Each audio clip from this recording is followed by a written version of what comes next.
नमस्कार, मैं रवि दीक्षित। आज हमारे साथ हमारे स्टूडियो में मौजूद हैं अखिलानंद उपाध्याय जी, जो इस समय रामायण और महाभारत पर पीएचडी कर रहे हैं और एक अपना जो है कि किताब भी लिख रहे हैं। आज हम बात करेंगे गीता के बारे में।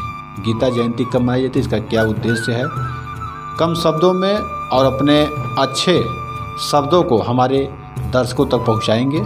हम चाहते हैं गीता के बारे में भी आप लोग भी कुछ जानकारी हमारे अखिलानंद उपाध्याय जी के माध्यम से पाएँ। सबसे आपका बहुत बहुत धन्यवाद हमारे स्टूडियो में आए।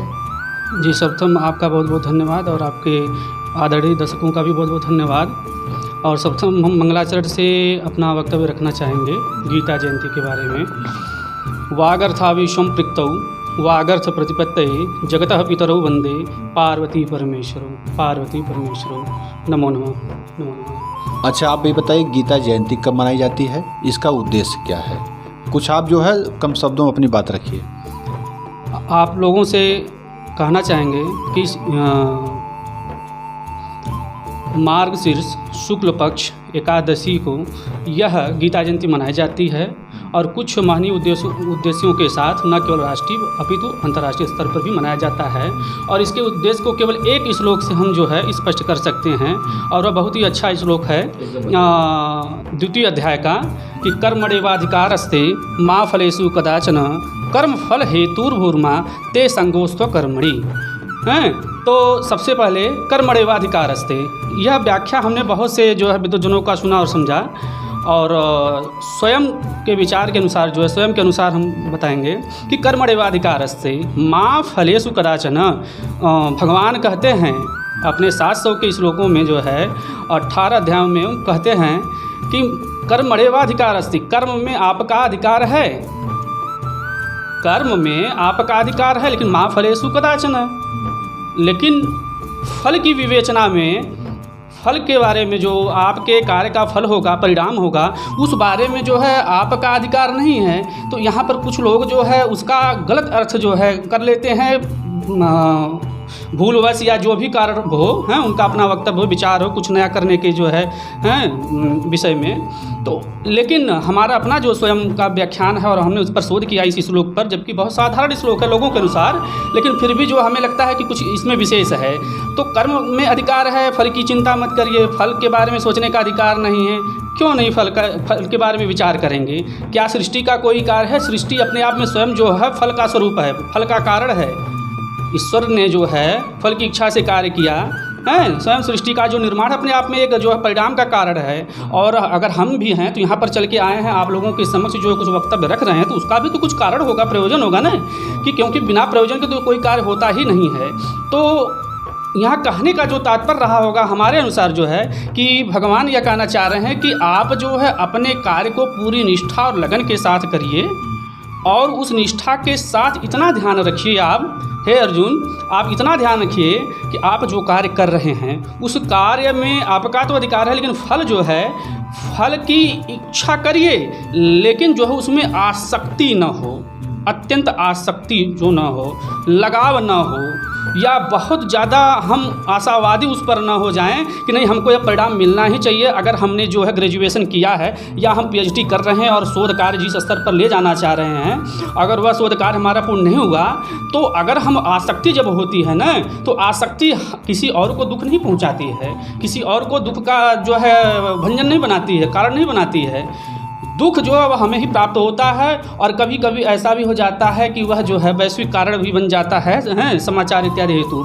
जैसे अगर हम कहना चाहें कि आज के डेट में बहुत सारे छात्र हैं, विद्यार्थी हैं, तमाम लोग हैं जो आज के डेट में आत्महत्या जो है उसको अपना लेते हैं समय समय से, या यह कहें कि उसकी तरफ बढ़ते हैं। तो इसका कारण पता है क्या है? अगर एकमात्र इसी श्लोक का जो व्याख्यान अच्छे से कर दिया जाए, व्याख्या कर दिया जाए, बता दिया जाए, समझा दिया जाए, तो हमें लगता है कि बहुत सारे अपराध, बहुत सारे जो है जो कुमार्ग हैं, उससे लोगों की निवृत्ति हो जाएगी। जैसे कर्मण्येवाधिकारस्ते, कर्म में आपका अधिकार है, फल में जो है आपका अधिकार नहीं है। बात तो सही कि फल हमारे हाथ में नहीं है, लेकिन फल की इच्छा करिए, आप फल की इच्छा करिए, क्योंकि अगर आप फल की इच्छा नहीं करते हैं तो किसी कार्य को करने के लिए प्रेरित ही नहीं होंगे, क्योंकि बिना प्रेरणा के कोई कार्य होता ही नहीं है। हमारा शास्त्र कहता है, शास्त्र हमारा कहता है कि प्रयोजनम नोद्देश्य मंदो बिना प्रवर्तते, without having any target you can't do anything. You can't go on for a while. तो इसलिए हम कह रहे हैं कि फल की इच्छा करिए, लेकिन आसक्ति जो है नहीं होनी चाहिए। अब आप पूछेंगे कि इसका क्या प्रमाण है कि भगवान ने ऐसा ही कहा होगा। एक प्रमाण है, दूसरी पंक्ति पढ़ लीजिए कि कर्मण्येवाधिकारस्ते मा फलेषु कदाचन, और दूसरी पंक्ति में भगवान कहते हैं हे अर्जुन कि कर्मण्येवाधिकारस्ते मा फलेषु कदाचन कर्म फल हेतुर्भूर्मा, कर्म के फल का हेतु मत बनिए। क्यों मत बनिए? ते संगोस्तो कर्मणि, अर्थात आपको आसक्ति रहित होकर के कर्म करना है। और इसी जो है अपने वक्तव्य को भगवान कहते हैं आगे कि योगस्था कुरु कर्माणि संगम त्यक्त्वा धनंजय सिद्धय सिद्धय समो भूत्वा समत्वम योगी उच्यते। कार्य आपका समत्वपूर्ण होना चाहिए और उसी को योग कहते हैं। और इसी बात को कहते हैं कि योगा कर्मसु कौशलम, अर्थात अगर हम जो है योग पूर्वक कार्य करते हैं, आसक्ति से रहित होकर कार्य करते हैं, तो अगर मान लीजिए कि हमारा परिणाम विपरीत आता है कुछ, तो उस विपरीत परिणाम से जो है कभी कोई प्रभाव नहीं पड़ेगा, ना ही किसी भी प्रकार का दुष्परिणाम जो है हमारे और आपके समक्ष आएगा। और जो आत्महत्या और तमाम अवसाद से ग्रस्त होना, तमाम जो है डिसऑर्डर से ग्रस्त होना, ये जो सारे परिणाम आ रहे हैं आज समाज में, सोसाइटी में हमारे लोगों को प्रभावित कर रहे हैं, वह प्रभावित नहीं करेंगे। और इसी चीज़ को अन्य लोग जो है बहुत सारे लोग अलग अलग व्याख्यान देते हैं। जैसा कि इस प्रसंग में हमने जब शोध कार्य इस पर किया कि नहीं, इसका क्यों, आखिर कैसे कोई बिना परिणाम के ही कोई कार्य कर देगा, बिना जो है लगाव के ही कर देगा। भगवान तो कुछ विशेष कहना चाह रहे हैं यहाँ पर न। तो इस विषय में हमने अपने पिताजी श्री शीतला प्रसाद उपाध्याय और बड़े पिताजी श्री कृष्णदत्त उपाध्याय और बड़े पिताजी हैं हमारे श्री हरिशंकर उपाध्याय, श्री विष्णुदत्त उपाध्याय, और एक हमारे मित्र हैं गोरखपुर के अवनीश पांडे जी। तो इन सभी विद्वज्जनों से जो है, इन महनी लोगों से हमने विचार किया, तो यह निष्कर्ष निकला कि आप कर्म करिए, पूरी निष्ठापूर्वक करिए, हैं नियतम कुरु कर्म, जो नियत कर्म है, शास्त्र से युक्त कर्म है, उसको करिए, लेकिन परिणाम में आसक्त मत हो जाइए। ते संगोस्त कर्मणि। हाँ, तो इस आसक्ति से रहित होकर के अगर आप लोग कार्य करते हैं तो आज का हमारा जो कार्यक्रम है, जो उद्देश्य है, वह सफल होगा। हाँ, कर्म करिए। कर्म कैसा करिए? भगवान कहते हैं कि कर्म जो है नियत कर्म करिए, और जो वेद आदि से जो युक्त है, जो वहाँ से निर्देशित है, उसको करिए। आसक्ति से रहित होकर करिए, बहुत ज़्यादा अवसाद से ग्रस्त न होना पड़े, और अवसाद से रहित होकर करिए, ताकि हमारा और आपका जो उद्देश्य है वह पूर्ण हो, किसी प्रकार के अवसाद से ग्रस्त न हो। अच्छा, इस समय आप रामायण और महाभारत पे भी जो है कि लिख रहे हैं, तैयारी कर रहे हैं उस पर जो है, तो उसके बारे में कुछ कहना चाहेंगे? देखिए, रामायण और महाभारत के विषय में बहुत कुछ कहा जा सकता है, लेकिन हम चाह रहे हैं कि आपका और आपके व्यूअर्स का बहुत समय जो है न लिया जाए। देखिए, बहुत संक्षिप्त में अगर एक वाक्य में कह दें तो हम बस इतना ही कहना चाहेंगे कि रामायण और महाभारत प्रकाश से युक्त वह मार्ग है जहाँ से चल करके हम अपने अनेकानेक लक्ष्यों की प्राप्ति कर सकते हैं। और हमारे जो लक्ष्य हैं ना, उसके 4 स्तंभ हैं: धर्म, अर्थ, काम और मोक्ष।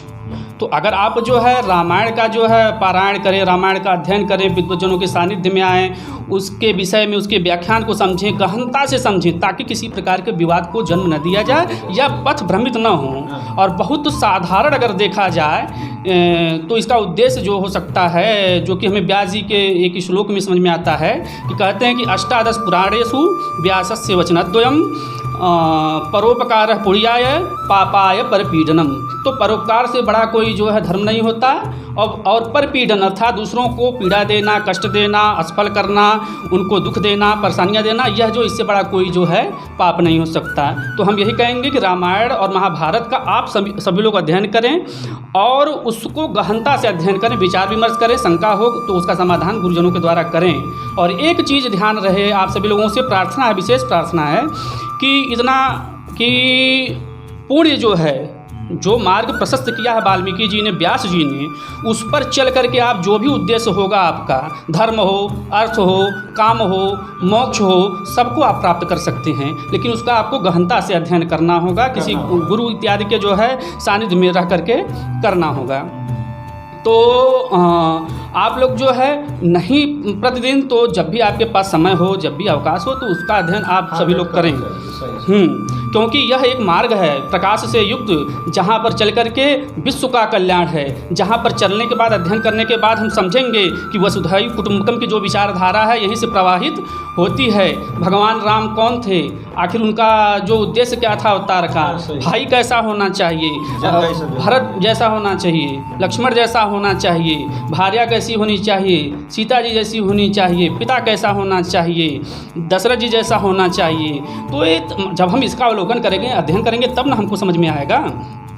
तो इसलिए आप लोग जो है, आप समस्त जो है विद्वजनों से यही आग्रह है कि आप लोग रामायण और महाभारत का अध्ययन करें और परम धाम की जो है, जो कहते हैं ना कि दुखों से निवृत्ति, तो उसको आप स्वयं प्राप्त करेंगे और अध्ययन करें आप लोग इस चीज़ का। विनम्रता से प्रार्थना है, या कोई आदेशात्मक वाक्य नहीं है। चलिए, बहुत अच्छा लगा। आज आप जो है कि बहुत अनमोल बातें आपने बताया है हमारे दर्शकों को। हम चाहेंगे अगली कड़ी में आप कुछ और बताइएगा।